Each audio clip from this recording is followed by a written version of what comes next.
Hello and welcome to Raising Our Voices. We are very excited this month to bring you Voice at the Table, a SARU initiative providing practical information to ensure people with a cognitive disability have a real and equal voice on boards, committees and advisory groups.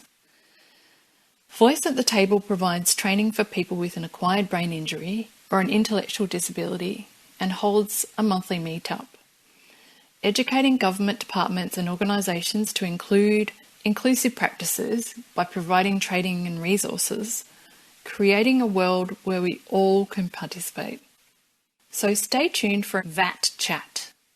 We're gathering together today in this special place to continue our learning journey together. We acknowledge the Woiwurrung and Bunurong people of the Kulin Nations as the traditional custodians of the land and waters of the place where we're recording this podcast, and that sovereignty has not been ceded.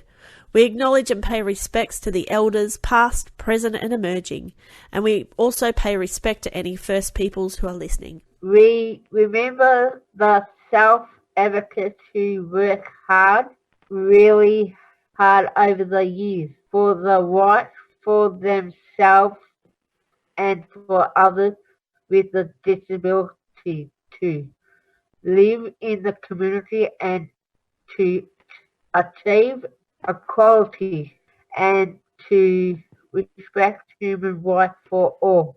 Nothing about us without us. Nothing about us without us. All right, welcome to VATT Chat. This episode is about information and how accessible is information in a meeting. Today we have Michael Mayne. Tell us a little about your self-advocacy work. We're Voices for Change. We're people with ABI or mental health that have been through corrections. One of the things I do is I send out reminders through text message or email. Our group is on a Wednesday, so on Monday I'll send out a reminder saying, hi, how are you, how you been? Don't forget about this is a reminder about our meeting on the Wednesday. If you have anything you want to talk to me about prior to the meeting that you want to bring up, feel free to do so. And yeah, I hope to see you on Wednesday. And then on Tuesday, I'll probably do another one the same. For people that have not looked at their phones or whatever. And on Wednesday, probably an hour before the meeting, I'll send out another one, email or text message.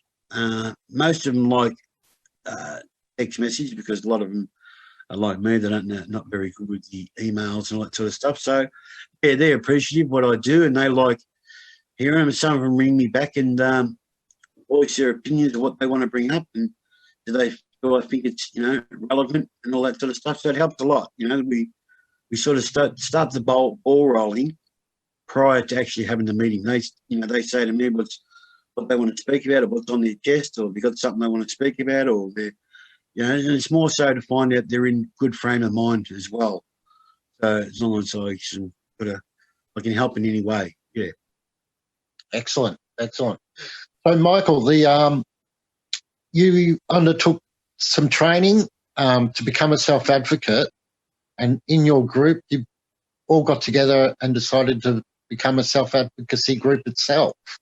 Yeah, that's right. Yeah, what we did, we about 6 or 8 of us sat down and done the training to become self-advocates, and our group, we sort of bonded, mainly because I think it was because some of us had some inside knowledge of being in prison, like I've been in prison myself.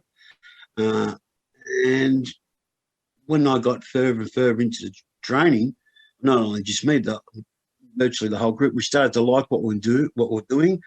We were enjoying it. So we decided to say, hang on, let's try and see where we can go with this. So we went to our facilitators or leaders, or the people we felt that this would be good for not only the people with the ABIs and the mental health, it'd be good for people to hear it, hearing it from someone that's actually lived it in the jail system and now wants to try and, I'm saying not like to change the world, but just put things into perspective where people can They don't have to. It's up to them so they can hear our ideas, and our ideas, changes happen. So we have a number of different organisations now that want to get involved with us, and like corrections, they want to speak to us. They'd like to hear what we've got to say. We're becoming in partnership with Fitzroy Legal Service. So we've applied for a grant, and we've been successful with that grant. So yeah, we've got them helping us. Yeah, now that we've been approved for the grant, so everything's looking up now, which we're just moving forward, which is really good. What an amazing story. It really shows what a self-advocate and a group of self-advocates can do and make happen. I mean, exactly. If you just bundled along on your own merry road, none of this would have happened. No, exactly. No, and it's good because as we got going as a group, we sort of bonded together really well. And I started to really like what I was doing. I thought, hang on, I can do something here instead of sitting around wasting my life, which I have done for the last 20-odd years. I can really do, might be able to do some good here. So, and like I said, we bonded, we worked well, we put in hard yards, we've done all the right, tried to go about the right way of doing everything. And yeah, we're here today. Like I said, we've just got our grant, been approved. We're so happy about that. And it means that, to me, I just took it as though that, the government does want to listen to us, with them giving us a grant. So we can only go forward from here. So, yeah, and like I said, if someone wants to listen and just make some little change, it's all positive. It can't be negative. Yeah. So, the more changes we can get through to people and all different organisations, the better. Definitely. So onwards and upwards for the Voices for Change group. Yeah, exactly. Yeah, yes. You're listening to VATT Chat. All right, so we'll get back to information. And as you know, information comes in a variety of forms, usually paper when we're talking about meetings, but can be emails and things like that as well. Now, I believe you have you understand the difference between plain English and easy English and our new favourite term, jargon English. Yeah, I do, but to be honest with you, I would just like plain English. That way, until I get to learn, like I said, I wasn't the brightest kid at school, but if it's written down in plain English, I can understand it. And yeah, for me at the moment, that's the best way. To me, I can understand it and I can process it easier. So, I mean, there's nothing better than getting a letter that's written out where you can understand it. I mean, I remember when I was a kid growing up, my mum used to write, getting on in age myself here now, but, the old people, I used to call it old people's writing. I could never understand it, mate. My mum used to say, Mum, don't write it in just capital letters if you have to, because I can't understand this old people's writing. You'd struggle with my writing then. I'm very much an old person when it comes to writing. Plain English, mate. Yeah, plain English all the way. Yeah. So, as we know, meetings generally have quite a few different types of papers and presentations and, the like, things like agendas, meeting minutes, yes, reports, PowerPoints, even evaluations where they've gone through data, which gives you, the raw numbers of, 10 people went to this and 5 of them liked it and 4 of them hated it. Yeah. And then, the evaluations tell you why, and any other informations that could be given out, whether it's a one-page flyer for something or, but I believe you have a point to make about PowerPoints. Yeah, I'm not really into PowerPoint things. And at first, I thought he's talking about a PowerPoint at the wall. I didn't know. I've never had a PowerPoint meeting before. But I don't like them. It was a waste of time for me. Although lucky I had my friend there to explain it and all that to me. Yeah, PowerPoints, because I'm, like I said, I taught myself how to read and write in prison, and I've never had the opportunity to have PowerPoints and all that put in front of me, so I don't really understand them. Yeah. it's a good thing that you had your support there with you, your friend, to help you get through that. Well, it's funny, but obviously not everyone's going to have that support worker there at the time or a friend with them at the meeting. Yeah, exactly. So for organisations, it's good to make sure that all the information is accessible. Yeah. I mean, to some people, they're great. There's some people they're not so great. So, and I'm one of the not so greats. At the moment, like we have little meetings with people, they want to meet up with us, only by Zoom. Hopefully, there'll be a lot more freedom soon. We can meet face to face, which will be a lot better. I mean, but with the information, with our group, we've just established myself and another member. We've organised to have the minutes and all that written up, and everybody gets a copy of that, so everybody knows where we're at, what we did last week, what we've got coming up in the future. So it just helps so much, like having the minutes and the agenda and all that. Definitely. That must put a lot on your plate to keep on top of all of that. Do you have people to help you out? Yeah, we do. We have someone in our group, Mel Keeley. She's great help, mate. She's one in a million, that lady. We've got two main people in our groups that we sort of look up to, Mel and another guy, Michael. But Michael's did the meetings, the minutes, a couple of weeks ago, and I said to him the next week, I said, look, Mike, sorry, I don't mean to be rude, but I'd prefer Mel to do this minute stuff because the way she goes out and explains things, it's just great. I mean, everybody's got the same sort of ABI. The people are different. We have one or two people that really can't understand big words and stuff like that. And sometimes I'm one of them, but I can't understand the big words. But the way Mel puts it across, with Mel, what she's doing, she doesn't know what she's doing. I don't mean that in a bad way. I mean, she doesn't know how much she's really helping us. I mean, so please don't take that the wrong way. She doesn't know what she's doing. She knows what she's doing. I don't think she realises how much of a wonderful person she is when it comes to what she's doing. You can put that in. Yeah, it's come out wrong. So she's a good lady. She helps. She goes above and beyond to help us make sure everything's done. I mean, I have a few meetings a week. Sometimes Mel's in them or hosting them or something like that. But I've got a good rapport with Mel. So it's really good. So basically, she's putting plain English into action for you. Yeah, exactly. And we run with it. It's a lot easier to run with than this all jargon sort of talk and all that sort of stuff. And it's because of people like Mel that I love getting out of bed on a Wednesday to do the meetings and all that because it's good, man. It's good. It's a good vibe. You know what I mean? Yeah, that sounds like me on the days when we do the podcast recordings. Yeah, sometimes you might be feeling down and out, but when you get into a meeting, it just picks you up. You're on 3CR, Raising Our Voices.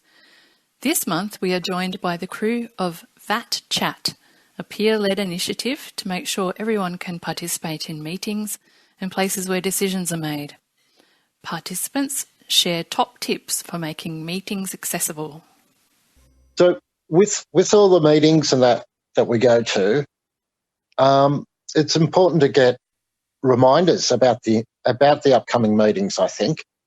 I mean, personally, I like to get an email a couple of weeks beforehand, if it's a monthly meeting, of course. And how long do you like to have, for your reminders? Yeah. I mean, if I could, I'd like to have a couple, at least one the day before, because with our guys, and you would have seen with some other people that got ABIs and mental health, it helps to have a reminder. Like I said before, I've been at the supermarket, not realising I've got a meeting, or it'll go off on my phone. I've got a meeting, I've got to get home, or they're ringing me and say, "Hey, the meeting started. What time you got it in?" So yeah, I'm just doing something. I've got to tell a little lie. I'm out in the backyard doing something. It really highlights how important reminders are Oh, you got to not just the fairway out, but also leading up in that week leading up to a meeting is very important to get. Yeah.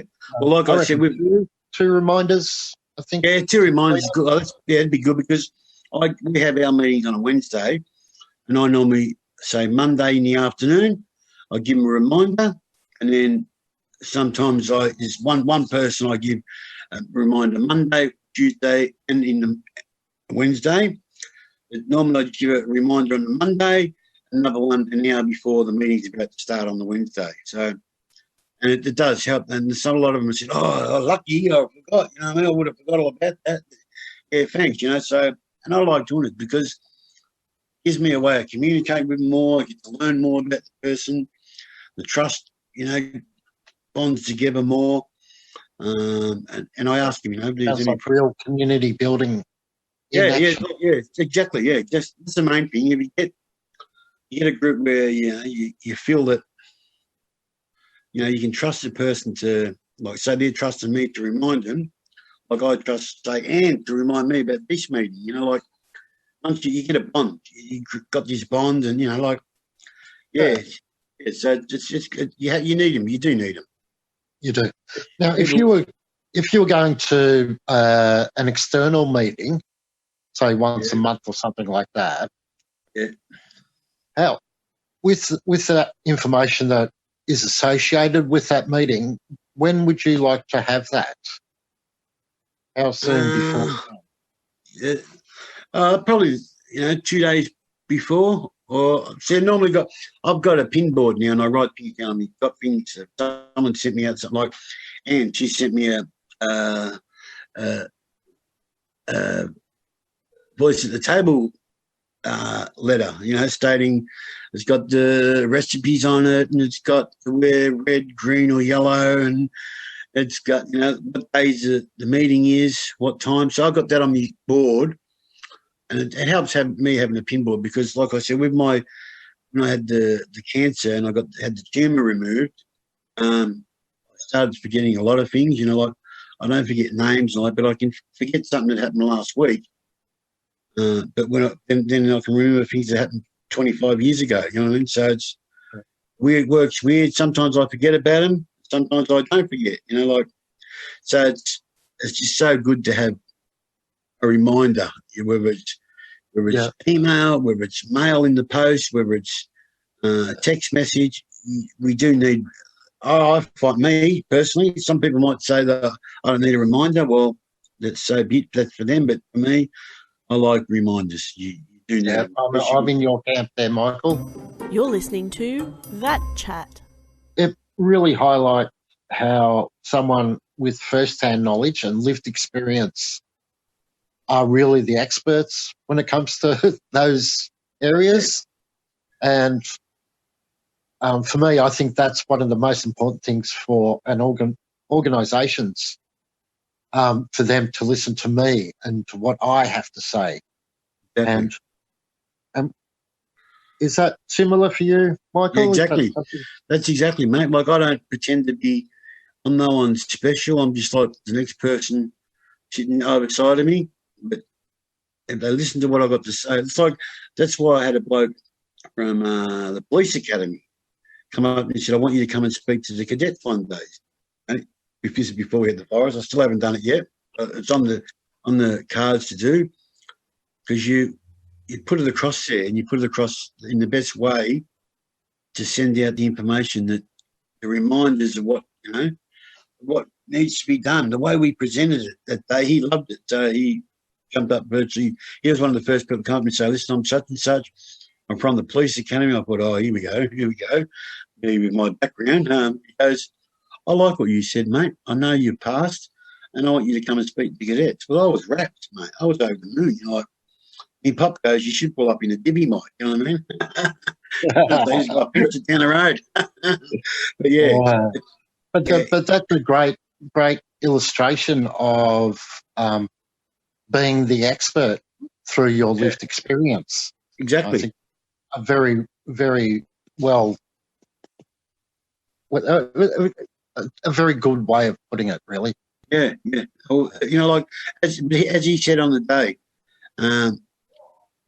what did he say? It was, okay, it'll come back to me, but yeah, he said, who knew better to learn this from than people that have actually lived it, lived the experience. So, yeah, he was happy with what I had to say, the talk that I gave on that day. And, yeah, like I said, our group's going to grow. I mean, I'd like to sit down and have this conversation with you in another 12 months and tell you all the exciting things that have happened to us in that time. Because definitely. I'm not going to stop now that I've started it. Like I said, it gives me, it's like me not being able to breathe properly, and all of a sudden, bang, breathe. Or, like the big lake down the road has got no water in it, and overnight, the next morning, it's full. You know what I mean? It's something like that. So it's good. No, that's great to hear. Now, I'm just going to finish up shortly, but we've just got one more question here. And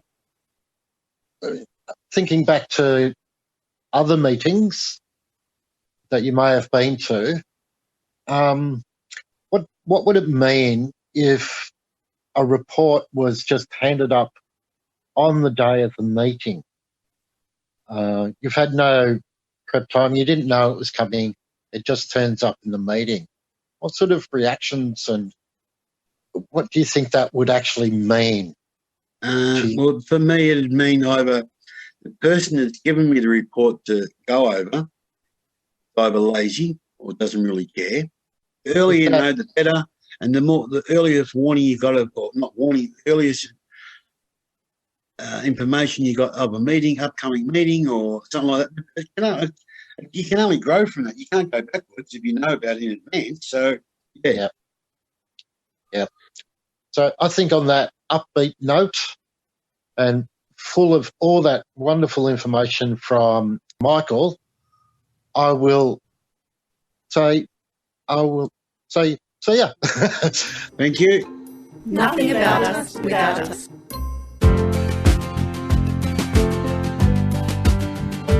Welcome to the latest episode of VATT Chat.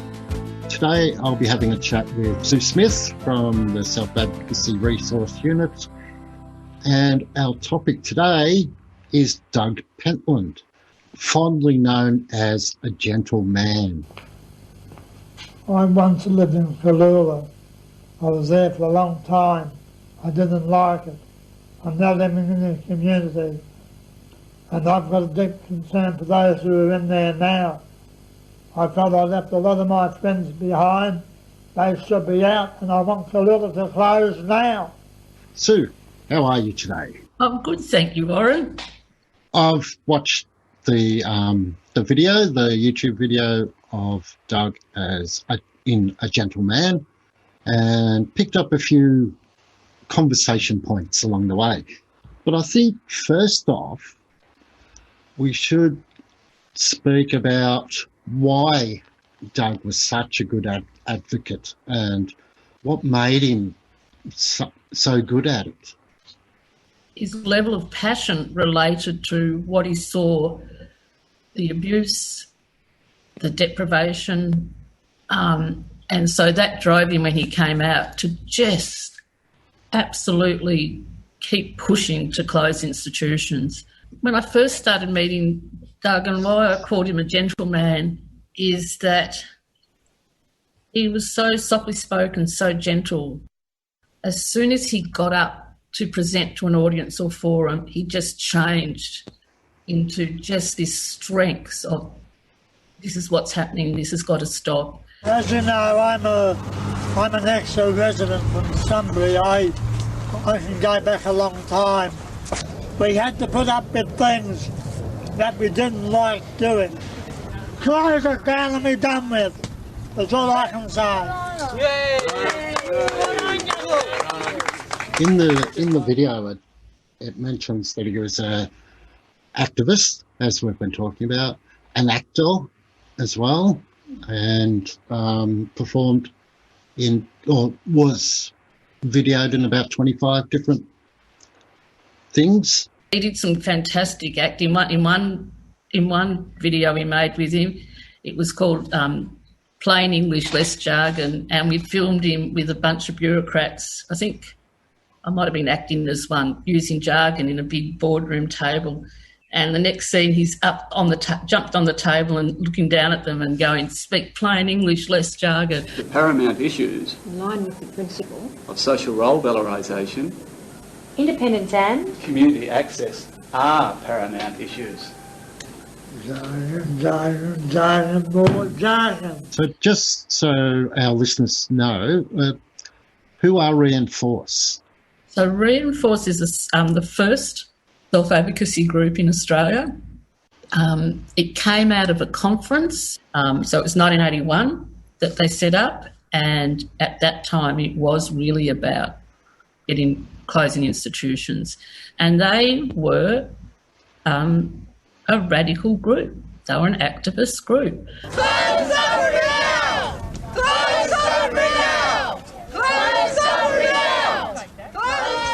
They squatted in a government building in one.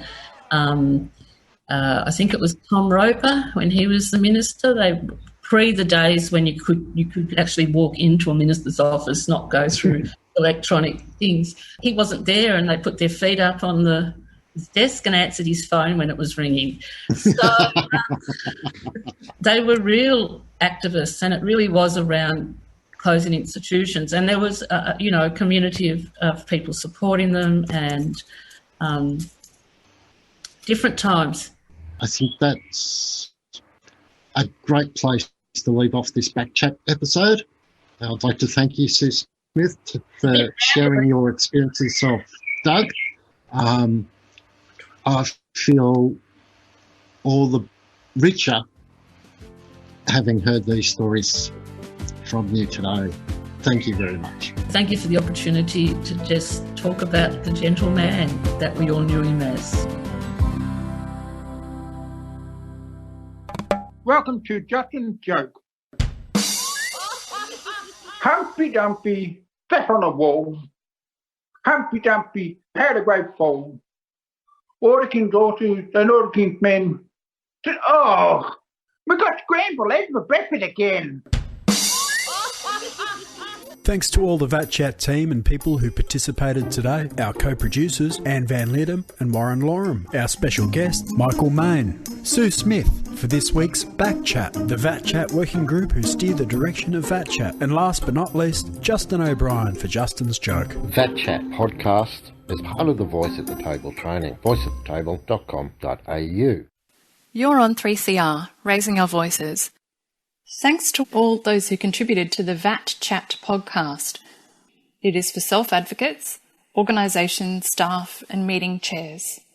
You can hear the podcast by following the links at Voice at the Table Facebook page or their website voiceatthetable.com.au. Tune in for next month for more Raising Our Voices on 3CR. Stay safe and look after each other. You've been listening to a 3CR podcast produced in the studios of independent community radio station 3CR in Melbourne, Australia. For more information, go to allthews.3cr.org.au.